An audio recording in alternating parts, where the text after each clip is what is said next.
Well, I'll go ahead and get started.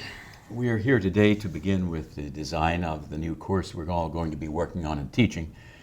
And I thought I would invite our new faculty developer, who's just hired, so we could get some input from him, please.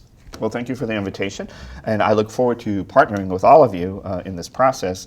I'm really here today just to listen and give you any support or input that I can. Great, thanks for joining us. Have you worked with course redesign projects in the past? Any idea on the best place to start? Oh, I participated in a number of course redesign projects, and I found that the most successful ones are always faculty-driven, so it's great that you're here.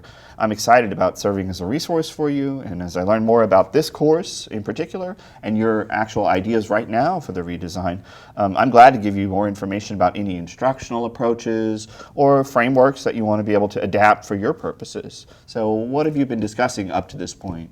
Well, we really only have gotten to the learning outcomes. We could just start there. What does everybody think? I agree. I think that's the most logical place to pick things up.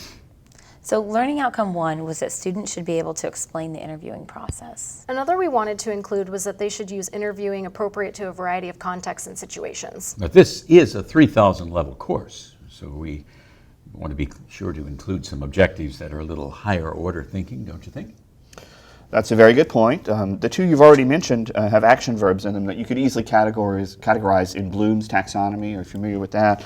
On the higher end of his framework, he's got analysis, evaluation, and creation. Is there anything your students should be able to do that might fall into those? Well, we do want them to be able to analyze the strengths and weaknesses of interviews that they observe, so that might work. I just wanted to mention that since we're designing this course from scratch, we also had talked about coming up with new ways of assessing all these learning outcomes. Can you help us with that once all of these are squared away? Absolutely. Assessment's very important. I'm even happy to help you find a content expert on assessment that we could bring in if you're interested.